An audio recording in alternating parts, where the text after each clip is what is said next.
Bro, brief. I hope everybody's having a great day. My day is a-okay.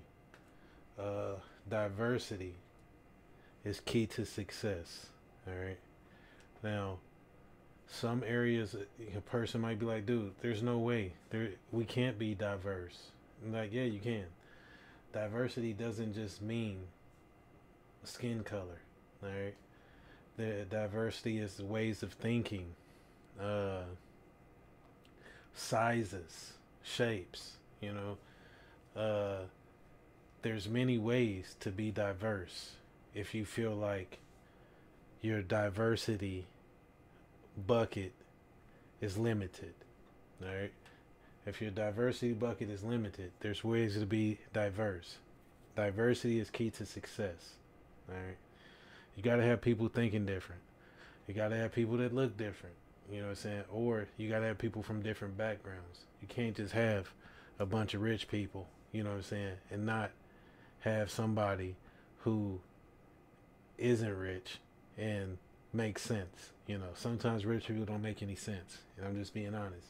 And the reason why sometimes rich people don't make any sense is because why aren't they wealthy?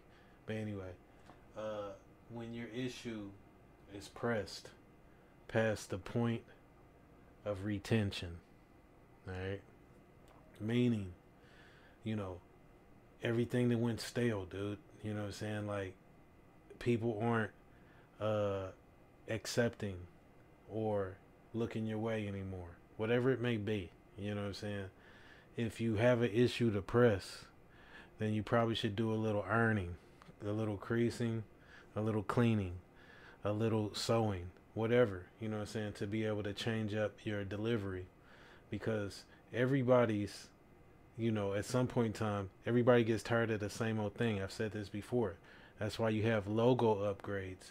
You have, upgrades in many different facets. All right. But because people get tired of the same old thing, like you might have a great run 5 years, 10 years, 15 years. Year 16, somebody's going to say they're tired of you. You know what I'm saying? And then somebody else is going to say it and so forth. So a lot of people reinvent themselves. Like Mr. Sean Combs. Right? He went from Puff Daddy to P. Diddy to whatever it may be. And back to whatever, because he was repackaging, redefining himself. People come up with different uh, new ideas all the time.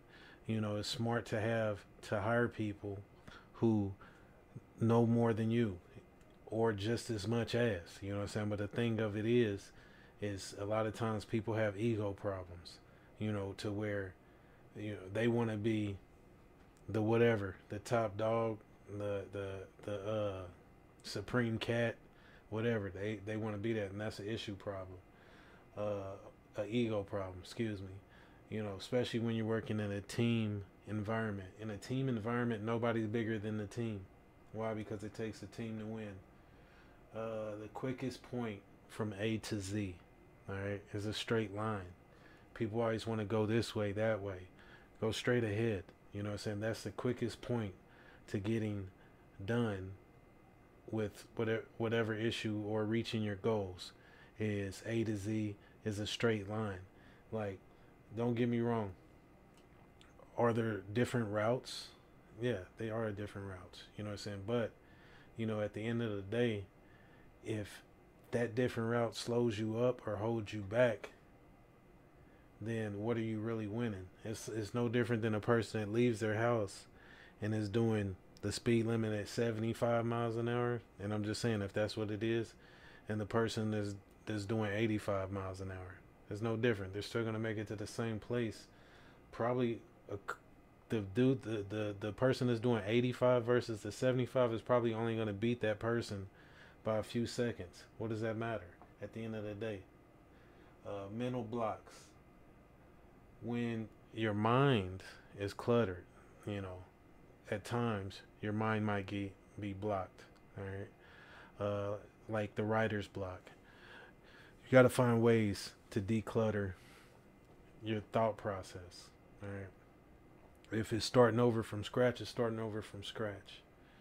If it's taking 15 minutes to 30 minutes to grab a drink of water, stretch, call somebody on the phone, uh, physically release yourself, however it may be. You know what I'm saying? There's ways to uh, work past a mental block. Call it a day, call it a week, call it a month. At some point in time, you have to just detach yourself away from whatever you're blocked about, or just give it up altogether. Sometimes things, if you're blocked on something, that means it might not be for you, you know, and that's the truth of the matter. I'm quick to put things on a scale and be like, is this really for me or not? I've been doing this forever and I haven't did nothing that I want from doing this. I have. So why should I do it? Why should I keep doing it? No, you know what? It's not me. I'm not going to do it. I'm going to do something else. I'm going to choose a different route. I'm going to choose a different approach, because that's what you have to do when things aren't working in your favor. You have to choose a different route, choose a different approach, you know, choose a different method, because the method that you've chosen hasn't got you to where you want to be. It only makes sense to me. I mean, I believe like Webster's definition of insanity is doing the same thing over and over and expecting different results. Even if somebody's telling you, no, I promise you this time. I promise you this time. Don't believe it. If you don't believe in anything, all right, believe in math, okay? Believe in facts. Even though facts can be kind of smeared a little bit, considering that there's been thousands of years of history, maybe a million, who knows? A million years of history, a million days of history that nobody knows anything about, all right? So with that being said, facts can be smeared, all right? Not all facts. Facts on math, facts on numbers, they cannot be smeared unless somebody cheated. Afternoon, have a great day.